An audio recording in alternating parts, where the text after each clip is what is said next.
everyone, it's Jax, and today is going to be a more serious video today. Oh, I said today twice.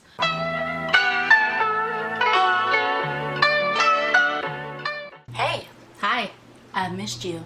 It's Jax, and today we are finally getting to video 2 of the Model Minority Myth series. Woo woo!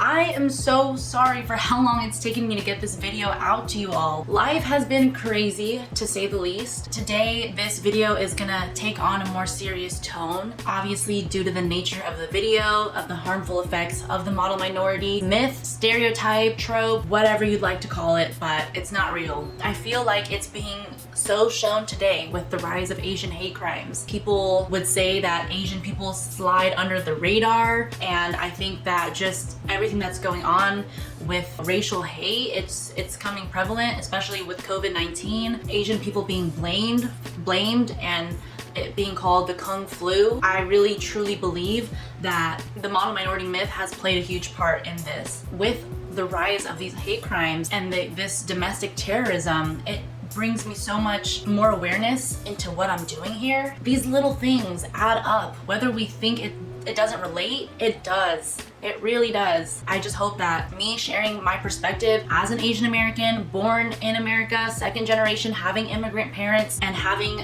people from the Asian community reach out and share with me their narratives and giving me the okay to share it with you, that it could share and shed some perspective. It's a sticky topic and it's hard to talk about, and it shouldn't be hard to talk about, but it is. And I think that this generation is normalizing talking about it, which is amazing. We have to have these conversations, or else it's gonna be swept under the rug for years to come, like it has been. Let's just all do our part. And I'm feeling a lot of different emotions: angry, sad, grieving, at a loss of words, just numb. I hope that this video can help anyone just grow some empathy. So let's get into the video.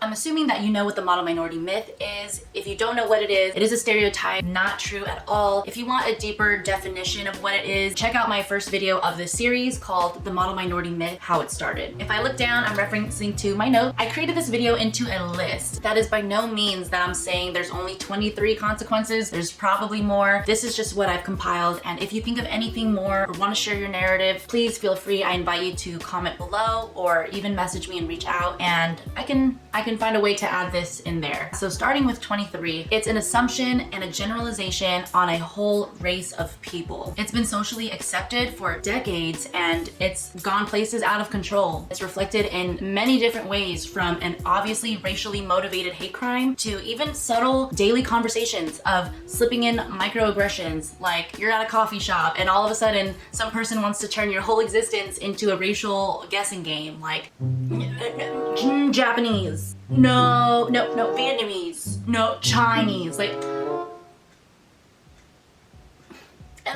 the sad thing is, this really happened to me. Was good. I know what you're thinking. Editing Jax already? What's going on? But I just want to let you know that I will be popping in from time to time and that you're going to want to stick around for this. I know it's a bit of a long one, but they're all pretty long already. And it's because I won't be talking the whole time. There are other people in the Asian community who are going to be sharing their vulnerable, real, raw examples of how this has affected their lives. And I want to commend y'all for your bravery of stepping into the arena, speaking your truths, and probably helping millions of, I don't know if this is going to reach a million, but helping whoever sees this and relates and won't feel alone. And it's going to get emotional, and I'll just let you see for yourself. Number 22, it sets unnecessary and unrealistic high levels of success for Asian people to reach. And it gives Asian people this pressure that they need to reach this high bar and high level of success to feel and to be deemed worthy of their place in America. And as a critical thinker, we must think, all right, who's enforcing this pressure? Some may add, or some may say, why do they even feel that way? Of course, it could be from parents. It could be from immigrant parents that have literally had to work so hard to get here and establish themselves in a new country. And again, that makes complete sense. And if you want to unpack that, again, go check out the first video to this series. But if not the parents, then usually society as a whole. I'm talking about TV, film, magazines, the news, the media as a whole, and of course word of mouth through peers and teachers even. It's fully infiltrated, whether some people believe it or not. The next point, number 21, Asian people will wrap their whole sense of identity and self-worth into their success, into the accomplishments, into grades. You are how well you do in school. My first midterm, it was a D. I think so much of my self-worth and value was so closely tied to my accomplishments and like my academic accomplishments. It was like an attack on my identity and who I thought I was. I remember like coming back to my dorm room. My roommate was there and I just like started crying and like I just broke. I just didn't know who I was anymore. I just had no idea.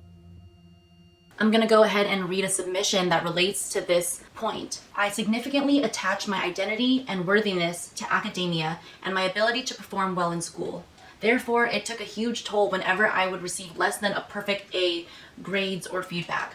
Today, I challenge this narrative by telling myself that my work is good enough, with however much or little I was able to accomplish.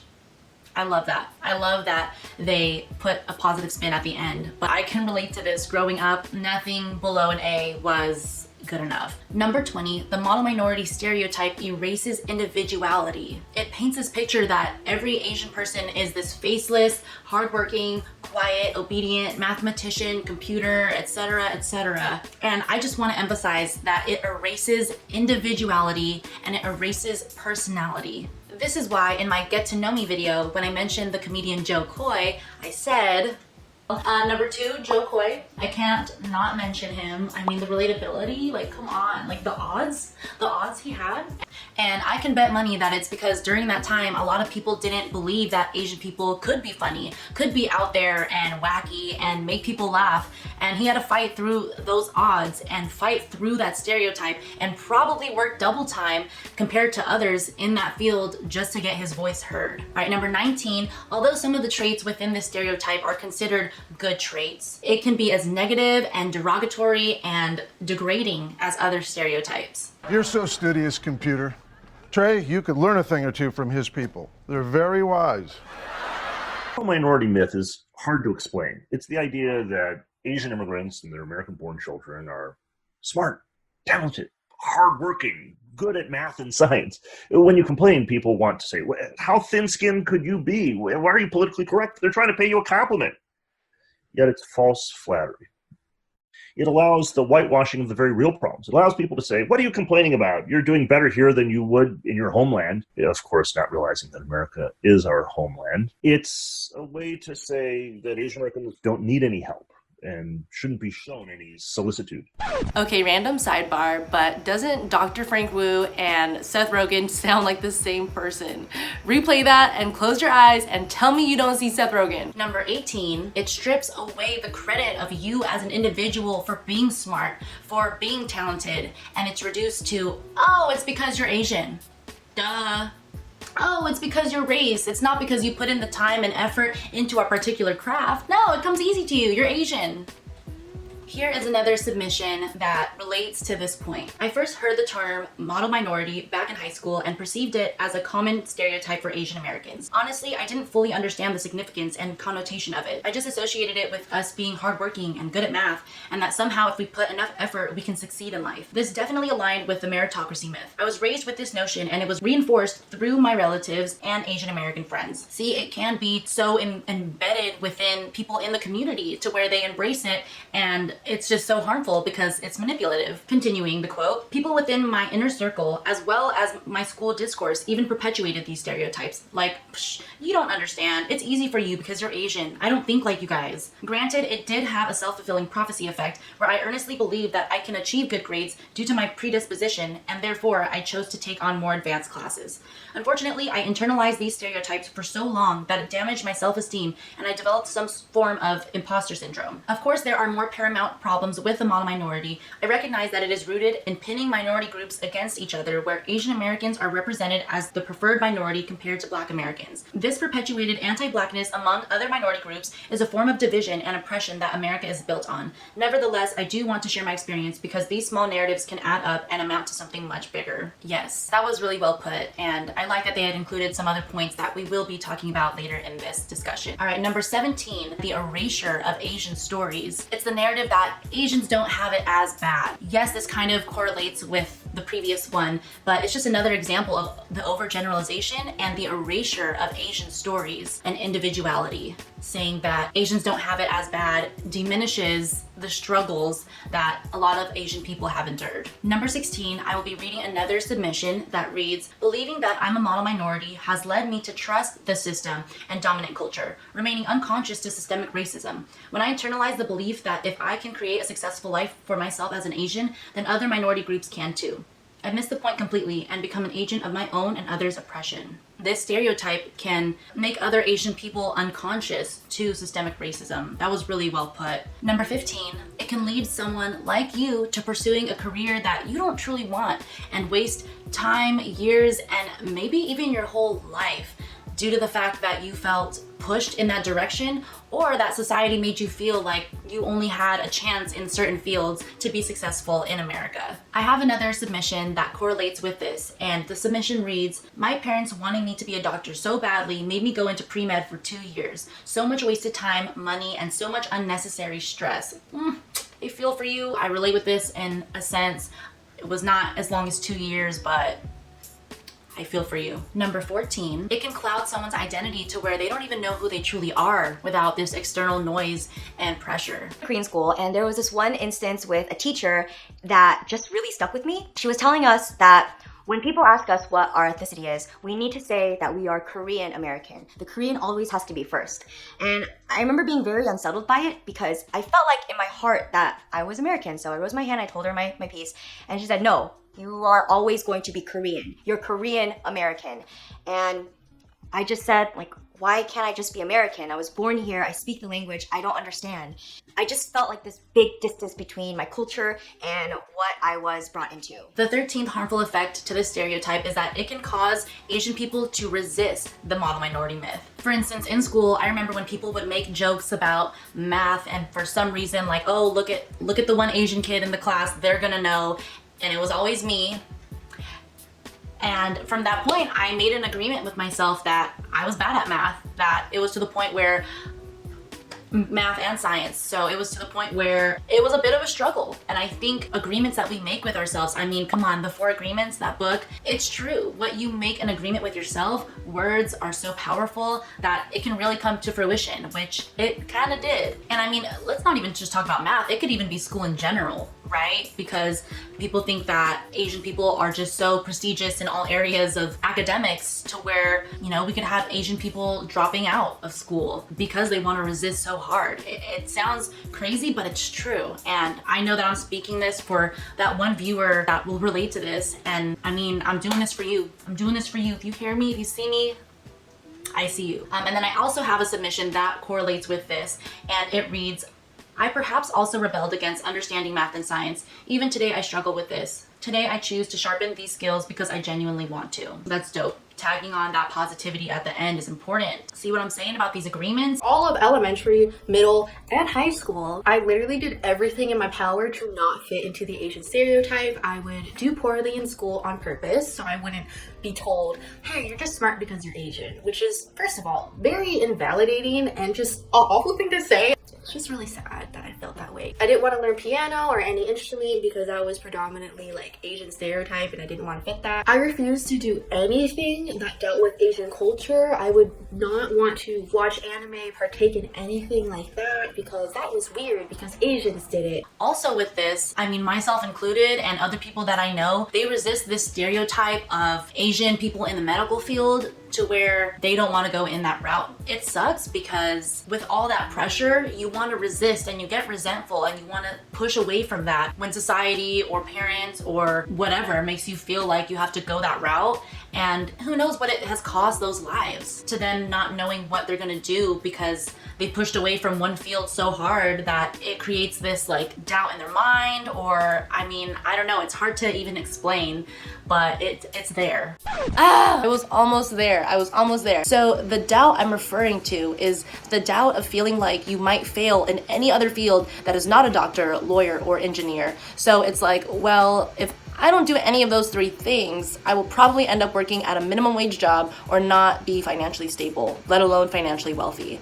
So like other fields, like anything in the arts really, or I don't know, like there's so many different jobs that I've never really thought people can make a living off of. Like I don't even know the examples right now. See, like brain fart again, but that's what I meant. There's also a second submission that correlates with this point, and it reads, I might even resent the idea of being a rich and successful Asian in general because it would add to the stereotype. I emphasize wanting to live my passion, which is great, and it'd be nice to have financial sustainability and more choices. It's as if following my passion and financially struggling is better than making a lot of money at a job I hate. As if there are only two options, LOL. Wow, yeah, I relate with that. I relate with that a lot. So they're saying that it feels in their mind that they only have two options, which is to A, follow their passions and probably be financially struggling all their life because they didn't choose what society has pushed them towards, or two, be unhappy and unfulfilled, but be a doctor or a nurse or be in the medical field and have financial sustainability. Why is there only two roads? And I mean, that's really hitting home for me right now because and again, it's scary to go against the status quo and go against the numbers and go against the stereotype. And it's this whole pool and this depth of the unknown, which other kids that don't really have that pressure and have this model minority myth and stereotype about them feel free and feel like they have a whole palette and a whole wide range of options, which there are, but it's different when you were raised a certain way, or when you were growing up and people viewed you and talked to you a certain way because of the way you looked. You feel like there is two roads. It's sad. I don't even know why I'm smiling. Number 12 is on the topic of resistance, but it goes further. So resisting going further into wanting and wishing to be a different race. All of middle school and high school, I would wish every night to just turn white. I would just wake up white and I would just be cool and everyone would just accept me and I would be pretty to people now. That's just so shitty. I have monolid eyes, which means that I don't have a crease in my eyeball, which then makes me look more Asian. So I was so certain I was going to get eyelid surgery. My eyes would be bigger so I would fit the Eurocentric beauty ideals that are stuffed down your throats every second of every day. I would buy eyelid tape, put it on your eye, and then it would just make a crease. Then I tried glue. I tried so many different glues. I think I tried like 6. No, I was never proud of my heritage and my culture, and I truly hated the fact that I was Korean. Getting made fun of for your eyes being not big or slanted, or asking if you're from North Korea, or a ton of things, just being Asian, you would just get made fun of. I remember looking in the mirror and just like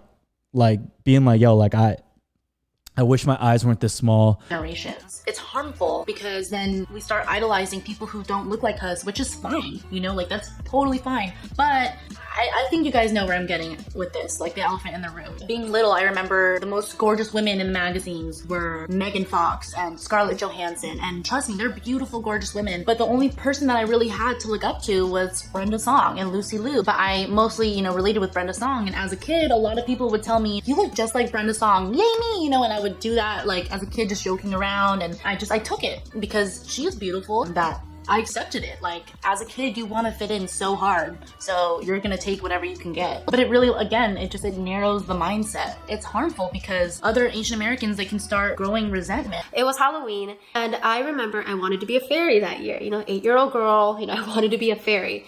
And then there was a blonde wig that came with the fairy outfit. And honestly, I was so excited. My parents didn't want me to wear the wig because it was like a cheap wig. It looked pretty ugly, but when I put that blonde wig on and looked at myself in the mirror, I felt so beautiful. And okay, now I'm a little teary-eyed now, thinking of like poor baby girl, like having that blonde wig and not having this black hair. I felt beautiful and I felt like I belonged. And when I went to that Halloween party, I was like, I am so cute. I had the best time. And even when I got home that night, I took off my fairy costume. I was in my PJs, but I wore that blonde wig. And I almost wore to school the next day, but my mom yelled at me, so I couldn't. But thank God. Thank you, Mom, now that I look back. But I struggled a lot with my cultural identity, as you can see. Number 11, this one is a unique and flipped perspective, and this is why I love getting these submissions. I probably wouldn't have thought of this one, and I'm just gonna read the submission for this one. It reads, the model minority myth has impacted me in a different way than most Asian Americans, because I grew up in the majority in Hawaii. The way it's impacted me the most is that it blinded me to the diversity within our Asian American community and made me think all Asian Americans were as privileged as myself. Thank you for that submission. That takes some vulnerability. Number 10, this myth blinds people to the fact that there are Asian activists. There are Asian activists and people who are world shakers and history makers. I feel like that was like a quote from high school or something that they made it a thing, and like it makes me cringe a little bit, but like it's catchy, and I mean it's true though. When we think of our heroes who have helped get us to where we are, go against the grain and stand up and fight for what they believe in, a lot of people don't name any Asian people, and it's dope to open up and like, you know, awaken, get woke, stay awake, get more woke, drink more coffee, I digress. Yeah, I'm gonna just read this submission before I digress too much further. It reads, believing the myth has also somehow kept me ignorant to Asian activism and community/political organizing. Somehow being a model minority means activism is out of mind. Maybe it's related to the idea that a good Asian doesn't make waves at the community, social, and political level, or else you'll lose your good Asian card. Ooh, perspective. I really appreciate all these submissions. Yeah, I relate with this one a lot. I feel that it is a typical thing for people to not mention Asian people when we think of so-called world shakers and history makers, and yeah, Asian people are out here making waves. We're out there like swimwear, like for the waves. Get it?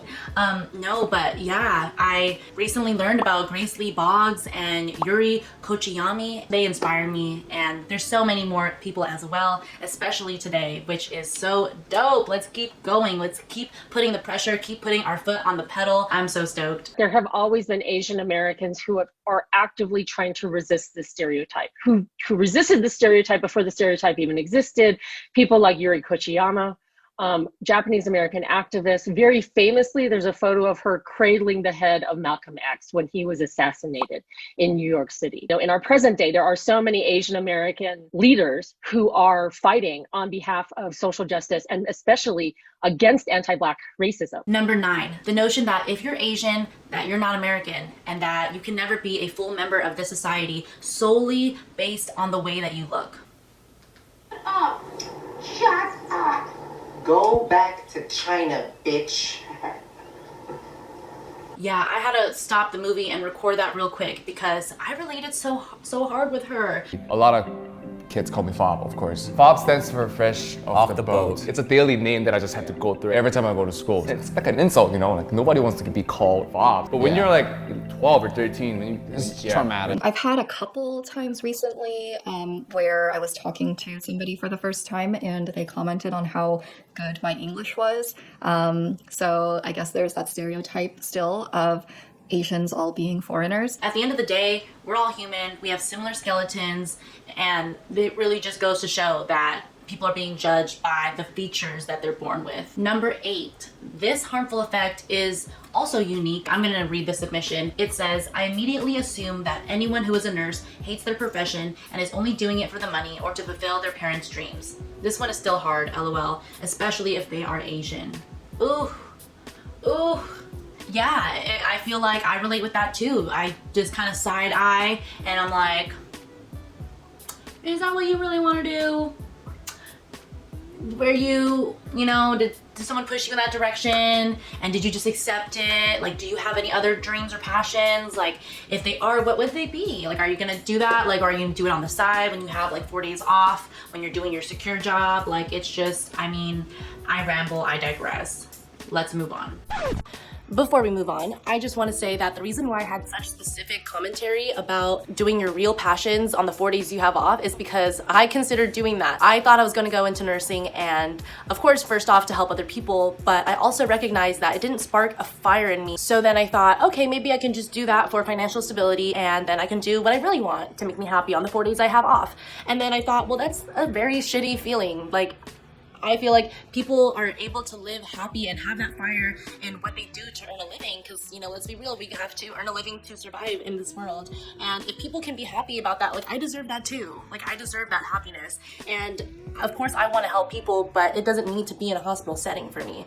And that's just what I meant. I also want to add that I have friends going into nursing, and when I hear them talk about how genuinely happy they are to help people, and I feel that spark in them, I'm like, yes, like, those are the people that I want saving lives. Like, or that not just I want, like, I feel like we should all want saving lives. I wouldn't want someone who's unhappy to clock in, who's already waiting to clock out so that they can do what makes them happy on the side. And I just want to emphasize that I mean no offense to anyone in the medical field or going into the medical field. I commend you all for your big hearts, and we need you. Number 7, Asian Americans are less likely to seek mental health care and emotional health care than other Americans. And I think Dr. Jeffrey Liu explained it best. I think a second source of stigma that's maybe more hidden but equally powerful is stigma about Asian Americans from outside the community. So there's something called the model minority stereotype, and you may be familiar with this just by spending some time in America. But Asian Americans are sort of stereotyped as being highly successful, working hard, keeping their heads down, and not complaining. And what that stereotype does is it reduces Asian Americans from being people that are allowed to have emotions, that are allowed to have issues, that are allowed to complain, to a very limited way of being, right? They can't complain. They can't have emotional issues. They can't have mental illness. And so so I think it's important to specify that there's two sources of stigma here, both within the community but also outside the community, that sort of reinforces this stigma. I am hoping for more safe discussions on mental health in our Asian community. I emphasize safe because of the strong negative stigma that exists. There are so many Asian Americans who suffer in silence, and I envision a future where we can begin to explore and embrace conversations on dealing with mental illness and grappling with asking for help. While I was editing, I realized that I completely skipped over number 6, so here it is. This stereotype causes Asian people to choose the side of the oppressor. And what I think is happening here is that some Asian people are not liking the Asian stereotypes that come with the model minority myth of just like anything else that falls under those Asian stereotypes that are going around. And so when they hear Asian jokes, or you know, they even start Asian jokes themselves, they are trying to get validation from the oppressor and ultimately are ashamed. Yes, this is Lunafer right here. Say hi. But yeah, so they're ashamed. And so they say, you know what, I'm gonna choose the side of the oppressor, and they are called pick-me Asians. And that's just what the term is called. And I think this term is coined because their energy is very pick me, accept me, I'm cool, I'm not like them, I'm like you.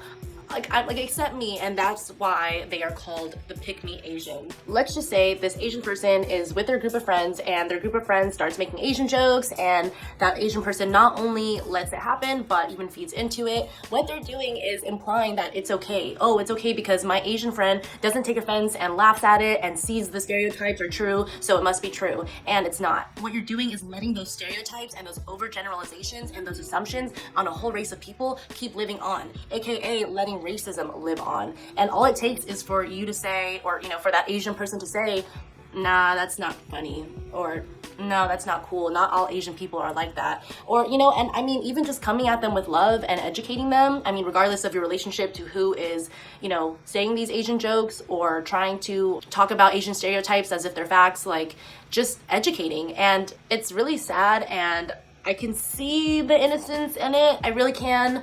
But, you know, as an adult, it is your responsibility to educate yourself and be on the right side of history. So here are some examples. I've come across multiple experiences where Asians are like, oh, I'm part Asian and I'm not offended by this. That just screams pick me. That just screams I want validation from white people. And to say that with all these controversial topics, you are not helping Asian people at all. You're not helping the community to grow, and you're kind of just suppressing us and helping people discriminate and helping people be racist. I remember that one Asian dude on TikTok. I think using the term Chinese virus, that puts Asian Americans at risk, that people might target them. My Asian half doesn't care, you stupid liberal. You cannot let racism, if it's a big amount, a small amount, slide. That would just normalize it and create a snowball effect and tell other people like, oh, it's okay if I make this racist Asian joke right now. Oh, it's okay if I write this racist Asian lyric. Why are you doing that? Why aren't you Asian, bro? Why are you doing that? Yeah, I'm trying to talk to you in our language, bro. Respond to Bro, me. you need that white validation. That's why you do that, huh? What? You need validation from white. You need validation from white people. That's why you do that, huh? Wait, did you... Everybody shut up. Wait, did you say... Spit it out, bro. I remember that Taiwanese kid, he had a really, really flat face, like even more flat than mine. And all the kids in class were making fun of him. And I overheard them and they're just like, he has such a flat face. Like, did he get slapped or something growing up? Growing up, I was someone that just listened to everybody else. I never really had an opinion of my own. Like, if that's what the majority is saying, I'm gonna be like, okay, yeah, you're right. So there was a moment where those mean kids looked at me and they looked at me as if they were waiting for me to like jump in and say something too. And me being the loser that I was, I'm just like, oh shit, that's what they're saying. Like, I need to agree with them because otherwise they would laugh at me. So I say back to them like, yeah, he has such a flat face. And then they all bursted out laughing, looked at me, and one of the guys were like, so do you, aren't you guys the same or something? Number 5 is the narrative that they don't need help. If an Asian student is struggling in school, teachers may believe that they don't really need help because they must be naturally smart. I'm about to show you a clip that I organically found while doing schoolwork. And literally the authors of this communication book are woke. I really enjoyed reading these chapters, but here it is, check it out. It happened to me, Lin Su. Because I am a Chinese American, people often assume that I am some kind of whiz kid in academics. Well, I'm not. I was hit by a car when I was little, and I have residual brain impairment because of it. I have to study hard just to make passing grades. I get both angry and embarrassed when people assume I am this great student and imply that I will surely go to graduate school. I will feel fortunate if I just get out of undergraduate school. I really wish people wouldn't do this to me.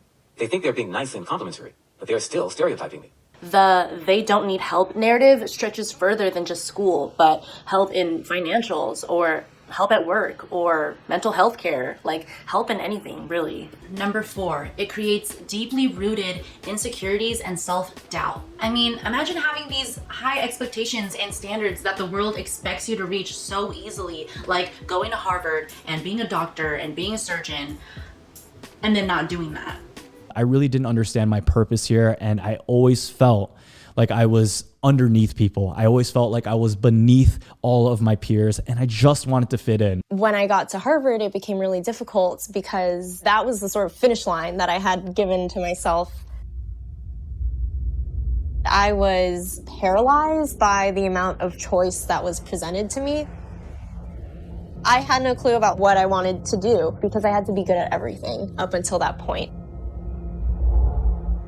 I was really intimidated because everybody there was great and like better than me.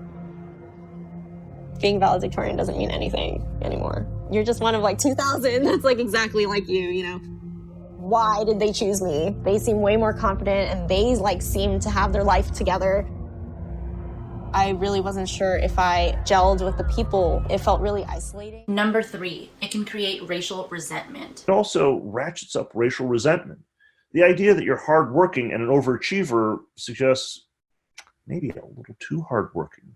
You're an overachiever. You're getting more than your fair share. Why are the Asians taking over? They have all the seats at the prestigious institution, all the scholarships. They win every spelling bee and science fair and math competition. It's all these people named Kim and Yuen and Patel. Where are the real Americans? I have a clip of this racial resentment, an example of it that this news reporter was saying it on the news. So again, this is connecting to the earlier thought that was mentioned about how this stereotype permeates our society. So if this is being on the news, imagine how many people saw it, imagine how many heads that it subconsciously got into. You can check it out at This Minute. I don't know what it is right now, I still gotta look it up, but yeah. All right, number 2, I kind of saved the heavier ones for last. The model minority myth is used as rhetoric to deny that racism still exists. I have a quote here and I just felt that they worded it the best. This implication that Asian Americans were an exemplar for other minorities to follow was weaponized against other racial groups, suggesting that any racism, no matter how entrenched, can be overcome by just working hard and not causing trouble. This allowed white supremacists to absolve themselves of any responsibility for the systemic racism that was faced by Black Americans in particular. This created a lasting wedge between Asian Americans and other minorities. For Asian Americans themselves, this model minority myth obscured the many struggles and discrimination they actually faced. And that leads me to my last harmful effect, which is the model minority myth pins minority groups against each other. Black Americans, Latino or Latinx community, Indigenous people. It has created a lasting wedge in our solidarity. What the model minority myth does, what the journalist, when he first used it, meant to do was praise Japanese Americans in the 1960s and to say, like, look at these good, hardworking, quiet, passive people who come to the United States and they don't cause any trouble. And the subtext of that was, unlike the way that Black Americans are currently causing trouble for the United States. It's another way, not even very subtle, of saying to African Americans and other people of color, the Asians, they made it, why can't you? Clearly, we can see it's damaging because it is somehow creating a binary between Asians as a good minority who are able to succeed, and then every other racial minority group, Latinx people, Indigenous people, and of course, Black Americans. And I certainly think there are people, not just white Americans, but we can look at Candace Owens, for example, who is using this model minority rhetoric to somehow create divisions between Asian Americans and Black Americans or other racial minorities. It is a hidden, manipulative tactic that is subtly and subconsciously taught and needs work and awareness to dismantle. Since the ideals of the model minority myth are deemed as positive traits, it's easy for some to see this as progressive evidence of how far our society has come from the past, but it's still a racist stereotype used to identify Asians as a homogenous character. Thank you so much for your time and your efforts in doing this anti-racism work. I just really encourage you to share what you've learned here today. Start a conversation with family and friends. Please reach out to your Asian friends and family that may or may not be expressing the hard times that they're having right now. Doing the work goes further than posting something on your social media. It goes further than performative activism. Do the things that people don't see behind closed doors, whether it's reading a new book about a certain racist history or reaching out to a friend and saying, hey, I don't know much about this. I feel uncomfortable when talking about this and I want to know why and I want to unpack it with you and maybe you can help me, understand. Check out what's going on in the online community. I know with this pandemic, it's hard to get together and seek that community, but there are plenty of different groups and organizations that are setting up these free spaces for us to talk and talk with no judgment. And I want to shout out AAJIL. It's the Asian American Justice Innovation Lab. It has been so great meeting with y'all and doing our projects to dive deeper into our roots and have that solidarity. All right, so I wasn't sure how exactly I was going to end this video, but I am just feeling it on my heart to give us some positive affirmations. And I want to let you know that you are not a homogenous character, but that you are an individual, you are unique, you have personality, you are fun, you can be anyone that you want to be. Don't listen to these pressures and the societal forces that may be telling you who you are, and you are just going to kick ass in this world, and you are a badass, and I don't even know the rest, but you fill in the blank. Was that cute? I think that was cute.